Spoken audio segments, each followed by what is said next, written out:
Let us begin with the ongoing suffering happening right now to victims of Hurricane Helene. Joe Biden was lounging on the beach, and Kamala Harris was at a glitzy fundraiser in the People's Republic of California when the storm hit. Kamala was about as far away from this natural disaster area that anybody could get.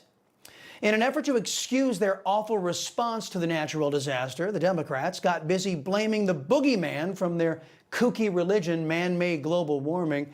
After that didn't work, Joe Biden and his regime reacted angrily at President Trump, who did show up days before Kamala Harris and Joe Biden did. President Trump brought in supplies. President Trump began working with Elon Musk, as you heard him reference in that press conference, to provide internet connectivity to this battered region. Online influencer Ollie London highlighted Ivanka Trump delivering 300 Starlink units to get people back online and communicating in North Carolina. President Trump's efforts and the absence of Joe Biden and Kamala Harris didn't escape the notice of even some left-wingers in the biased press.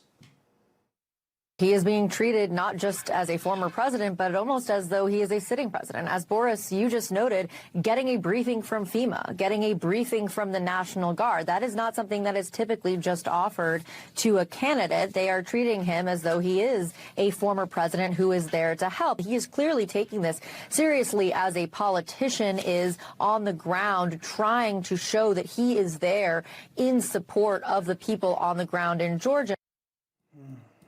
But the callous indifference of the Democrat Party took on a whole new complexion this week.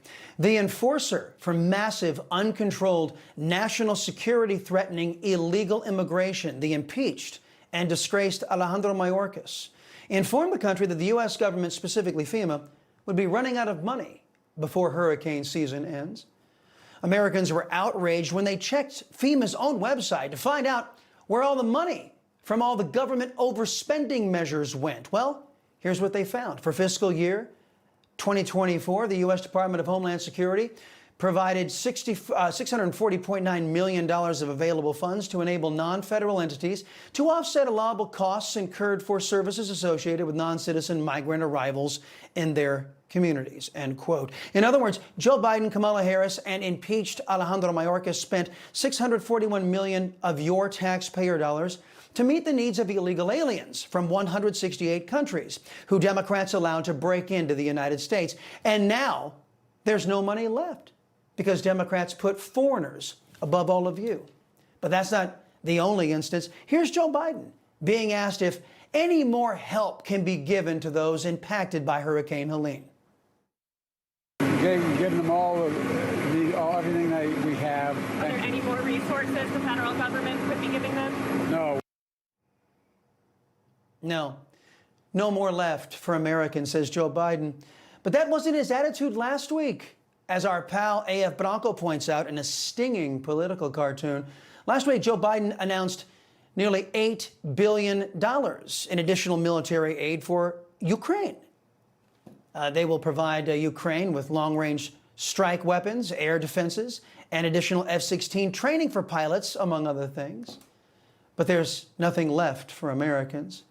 And even if we had a competent pro-American government that wanted to get supplies to the storm-ravaged pro-Trump South, it's kind of hard these days, as reports indicate that temporary flight restrictions have been imposed, preventing private citizens from getting help to their fellow citizens. And even though the longshoremen's strike has been averted for now, the Biden regime really didn't have this major threat on their radar screen at all. Again, I have not been very focused on that. Yeah, I believe her. The last thing Democrats are focused on is the well-being, prosperity, and security of the American people. Joe Biden and Kamala Harris's entire occupation of the Oval Office has made that abundantly clear. I think the #1 priority for American politicians should be the safety, hopes, and dreams of the American people. That's why I support America First candidates. The Democrats and their GOP allies like Dick and Liz Cheney, Adam Crying Kinzinger, the folks at the absurdly named Lincoln Project, Bill Kristol and the rest, they are decidedly America Last. If you wish for more of this chaos, more wars, more poverty, more feckless and harmful government, more policy attacks on the Constitution, there is one sure way you can have all those things. Just vote Democrat in November.